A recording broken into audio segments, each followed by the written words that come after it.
Welcome to the 2017 season preview edition of Sorry If I Speak When I Speak. The Bengals went out and added exactly what they needed: speed and playmaking ability. For years, fans have been clamoring for improved play at defensive end and athleticism at linebacker. So the Bengals go out and they get Kevin Minter from the Cardinals, and then they draft Carl Lawson and Jordan Evans at the linebacker.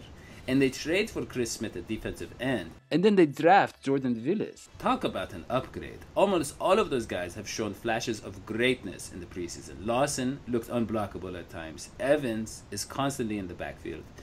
Smith showed an array of pass rushing moves and was a nightmare for opposing quarterbacks. And Jordan Willis is an absolute beast, a monster, a future star.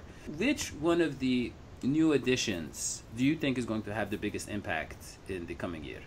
I've always been on the impression that a guy like Jordan Willis is going to take about a year or two to really develop, kind of like what we saw from Chris Smith, an array of pass rushing moves. Because a lot of times when you saw Willis win a lot in the preseason, it was kind of just using a speed rush and just dipping around the tackle. And that kind of works against, backup offensive tackles like he faced.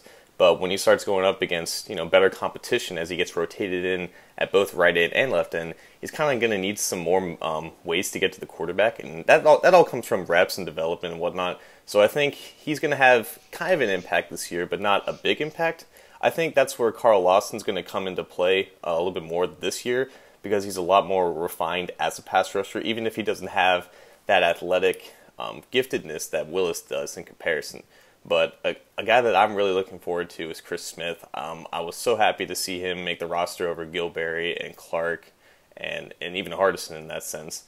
I think this is really his chance, to kind of stick it to the Jaguars for sending him off to a late round pick. And honestly, he really did surprise me about how he played in the preseason. I really did not expect that from him at all. But I think they're going to need someone to take over Gilberry's role to slide inside at that nickel defensive tackle. And I think, besides Michael Johnson, who might be taking some of those snaps, I think that's really Chris Smith's job to take, because I think he's the guy who really best fits that description. And when you move Smith inside, then you can have either Willis or Lawson on the outside taking Johnson's place at right end. So I think this third down pass rushing unit is going to look a lot better just because of a few key additions. Yeah, Jordan, what is your take? All right, so when it comes to biggest impact for me, I've always been on the Carl Lawson train. Ever since we drafted him, I thought that it was an excellent draft pick, and I still think that, it'll play out for us, because I think his speed on the edge and his NFL-ready, type of play right now is something that we can just plug in there. And the way that he looked in the preseason, I thought was fantastic. That one play where he was going against Trent Williams versus the Redskins as a Pro Bowl tackle. And, he's just messing with him right now as a rookie. So I'm definitely excited to see what he can do for us during the season. Yeah, and then, on the other side of the ball, on the offensive side, we wanted someone to take carries away from Jeremy Hill. We wanted a speedy receiver.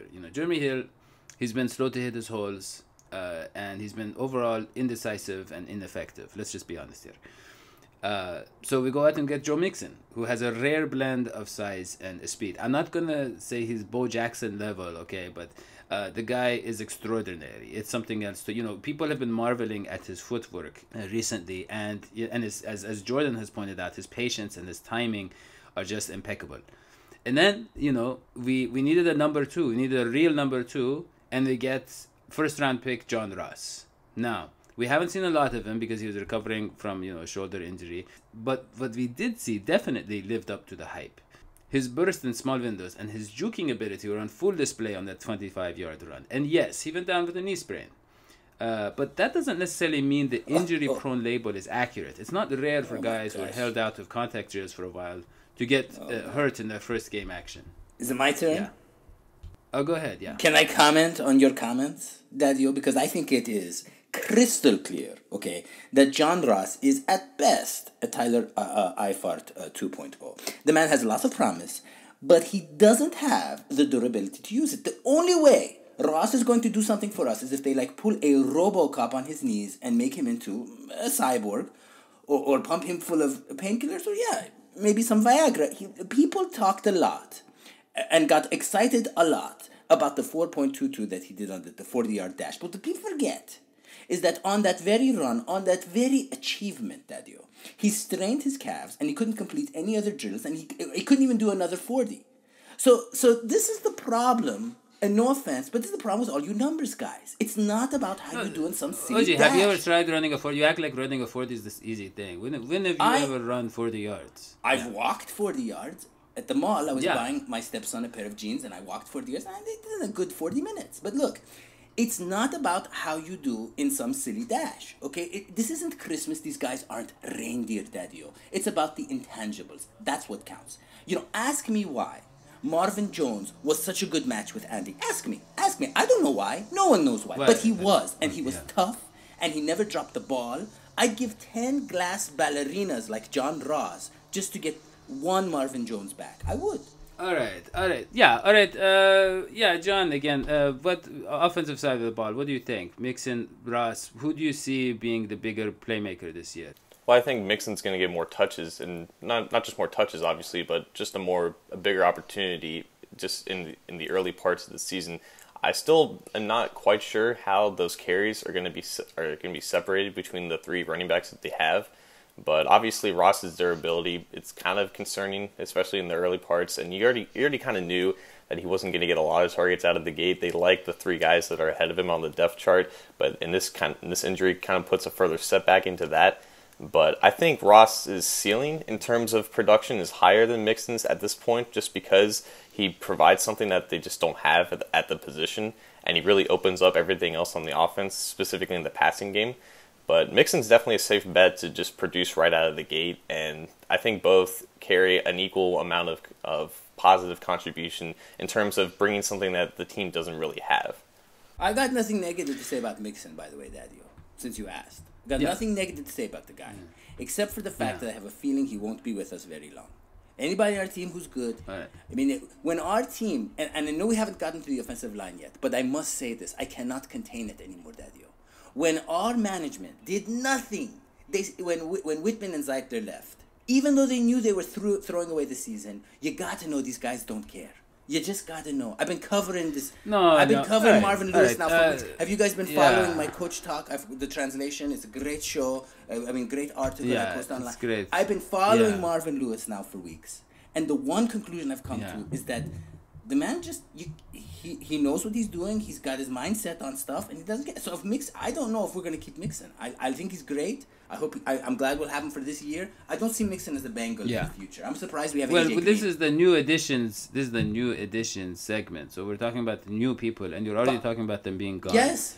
Isn't it? I mean, it's bittersweet. You watch him come, and you know they're going to grow up and move away. I don't agree. Yeah, Jordan. So what do you see happening? What do you see the contributions of Ross and Mixon? Yeah, when it comes to those two, I kind of completely agree with John. Production-wise, I think that Joe Mixon's going to have that by a long shot, because he's probably the greatest running back to ever step on the face of the planet. And I do honestly think that he's going to have the starting position, because if not, then it's a crime. And so I think that he'll get a lot more touches, a lot more receptions. It will make, obviously not receptions than John Ross, but I think the production level would be definitely his to keep. But with John Ross, I think that one thing that John said was just like the excitement and those plays that, what nobody really else can offer. And I think that you can see that clearly with the jet sweeps that we implemented with him during the preseason. I think those are deadly. I think those are something that, we're going to have those nice 30 to 40 yard gains every once in a while whenever this happens, just because of his speed alone.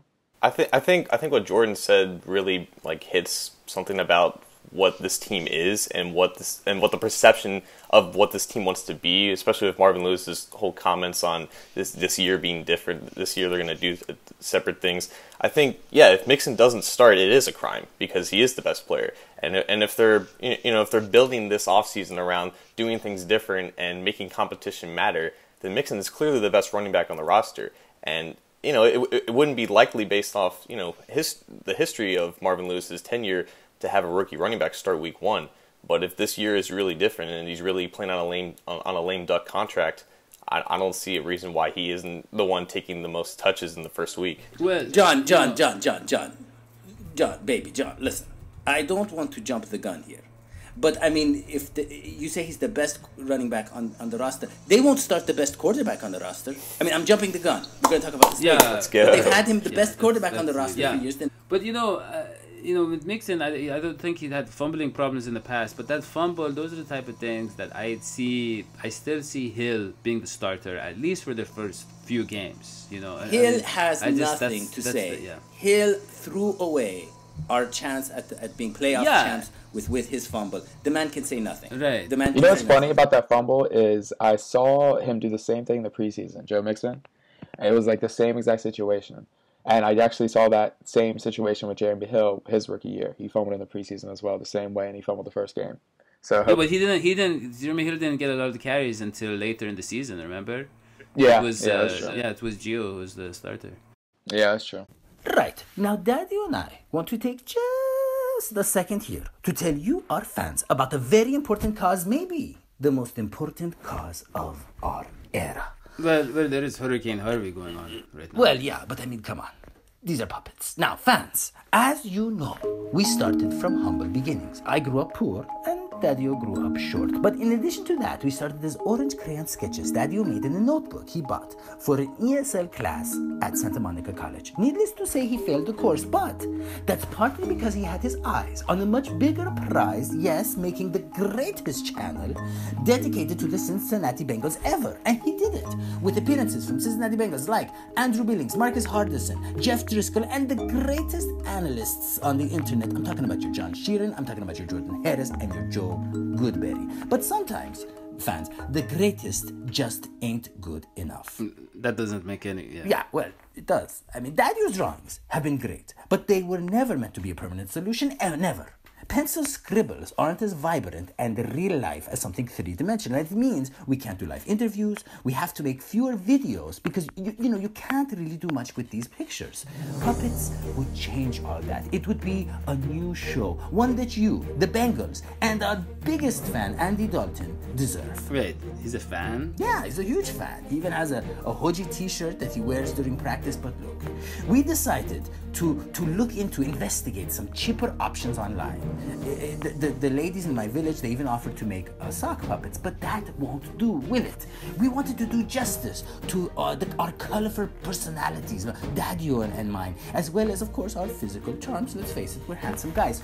Now, that looks like it's going to be possible thanks to the good people at Puppet Collective who want to make our dreams come true. Jim Henson himself, yes, the Jim Henson, will be designing our puppets. Jim Henson is... Is he dead? Yeah. Come on, really? Yeah. He died? Yeah, he died a long time ago, yeah. Yeah, the student of Jim Henson. Right, so basically Jim Henson's grandchildren are going to be making our puppets. That's not how it works. And you can be a part of history by making a small pledge at gofundme.com/dhsports. And just as a thank you for a small donation of $500, we will make an entire show about you and whatever you want. For $100, you call into the show. You get to be a guest caller. And for $50, we will personally thank you on our show. Yeah, but Oji, look, we have over 700 subscribers. With the money we've raised so far, we only need $5 contributions. But $5, come on, man, that's nothing. That's less than I spent to get gluten-free avocado added to a burrito at Amy's drive-thru. Isn't avocado already... Never mind. But yeah, if just 148 people contribute $5, we'll hit our target. Yeah, 148 people, that's nothing, man. That's the number of goats in my village. Come on, we can do better than that, fans, can't we? I mean, let's have you guys giving like the same number of goats from Daddy-O's village. Now that would be something. So yeah, go to gofundme.com/dhsports and make your voice heard. If you love the Bengals and you love our stuff, let the world know about it. Now we'll be right back with part 2 of our season preview, so stick around.